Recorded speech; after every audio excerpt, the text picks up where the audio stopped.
Hello, let's talk about recent improvements we made in Windows platform support.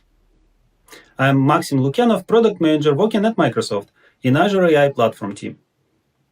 Some of you might wonder why Microsoft is talking about PyTorch on Windows. Let me clear this up.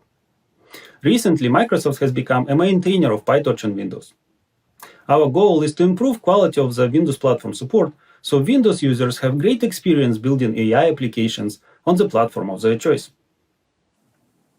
In this segment, we'll talk about recent progress we have made in enabling various features of PyTorch on Windows platform.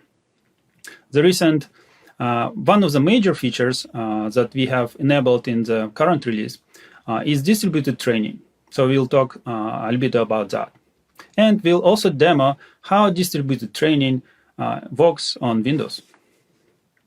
But first, let's talk about why we, as a PyTorch community, should care about Windows platform. According to latest Stack Overflow developer survey, Windows remains to be most popular operating system among the broadest audience of developers. And this might not be the case for today's PyTorch community, because today's PyTorch community is biased more towards professional researchers who are comfortable working with Linux and macOS. But if you look into the future, if you look into the next set of users that we would like to bring to PyTorch, then Windows users would be the greatest, the largest set. And this is further confirmed by our own user research.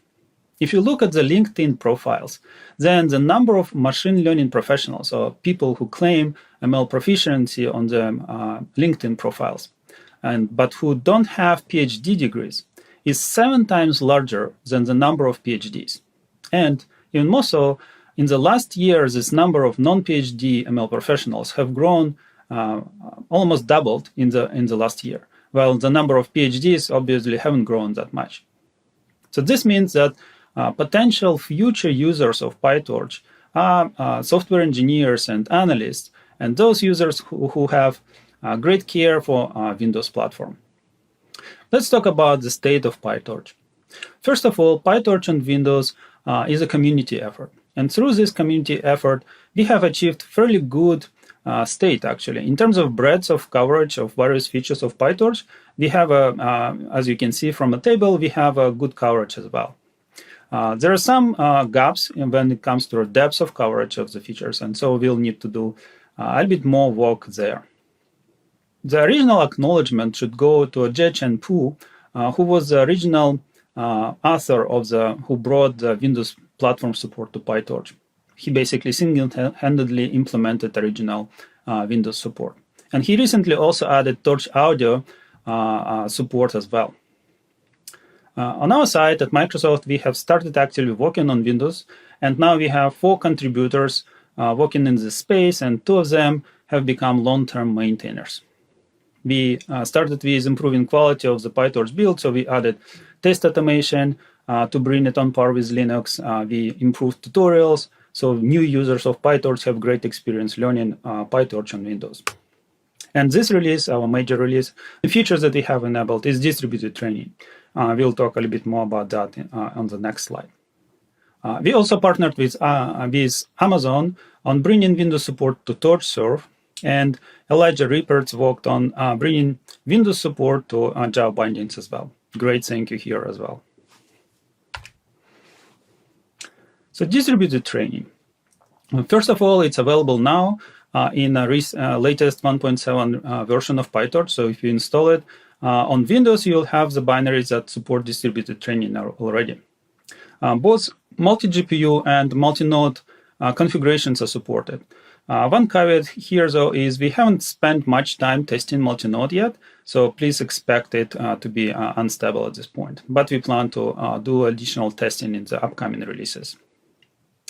PyTorch has 2 types of distributed training, distributed data parallel and a new RPC framework. In this release, we're enabling distributed training, distributed data parallel mode, and we look forward to enabling RPC in the upcoming release as well. RPC is exciting new feature that is going to be used in a variety of the new features of PyTorch. So it's important to bring that to Windows as well. The situation is a little bit more complicated on the distributed training backend front. In the current release, we are enabling Glue backend, but the Nickel and MPI backends are not currently supported. The situation with Nickel is even more complicated because Nickel is supported by NVIDIA, and NVIDIA doesn't provide support for Windows platform. So we'll have to work with NVIDIA in figuring out what's the plan here for Nickel backend. With that, we are ready to dive in and to actually see in action how PyTorch on Windows works. So what I have here is a Azure virtual machine equipped with a powerful GPUs. So let's see in NVIDIA SMI, you can see that we have two NVIDIA V100 GPUs on this machine. So that should be plenty of horsepower to do some speed up improvement for our model training. So let's see what we can do here. I also have PyTorch, latest version of PyTorch installed here, of course, 1.7 with CUDA support. And now we can go to PyTorch tutorials and see what kind of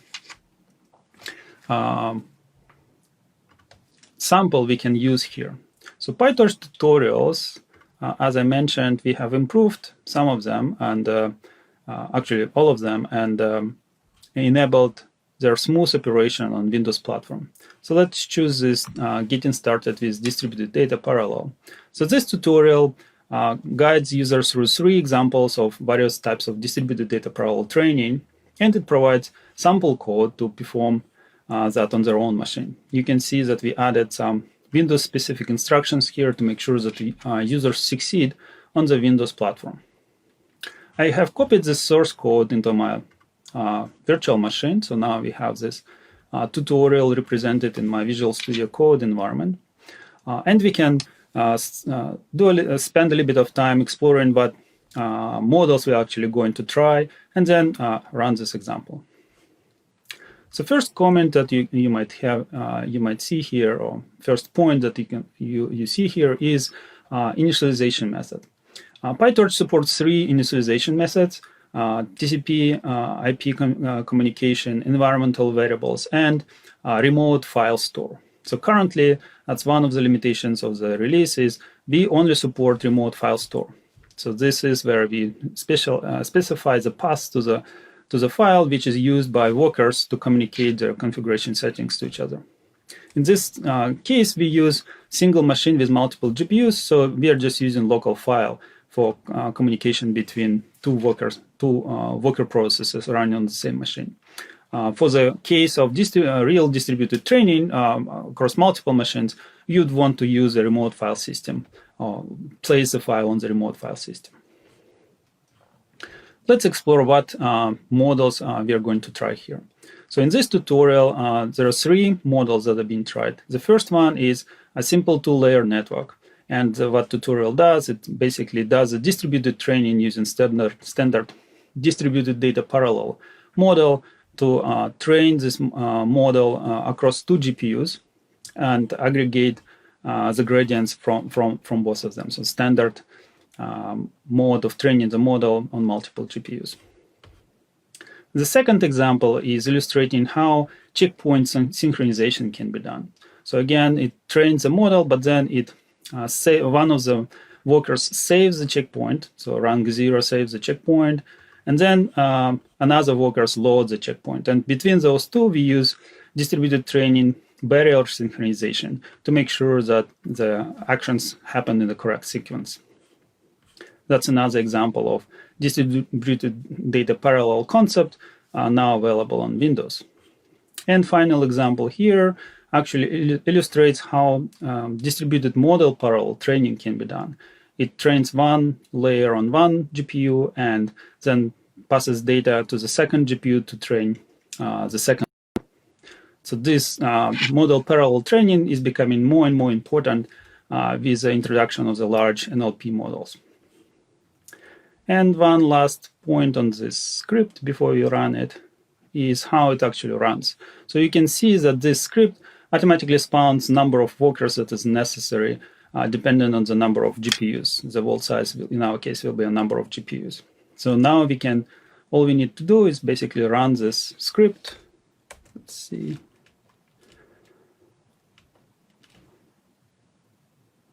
And we can monitor its progress using NVIDIA SMI. You can see that now both GPUs are utilized by our script. So now it's currently started running the second example, the checkpointing example. And we can see that the load is a little bit greater and it goes asynchronously between GPUs, but then it levels up. And finally, the second model, parallel training, is also kind of a more asynchronous, operates in a more asynchronous manner. You can also see here in the NVIDIA SMI that it actually spawns multiple Python processes to utilize various 2 GPU cards at the same time. So with that, you have seen how simple it actually is of running distributed data parallel on Windows. It's very similar to Linux and just as easy to run it on Windows these days as it is on Linux. With that, we conclude our demo. Thank you very much for watching this segment. I'm Maxim Lukyanov. Please send me a message if you have any questions or ideas about PyTorch on Windows, and have a great rest of your PyTorch Developer Day.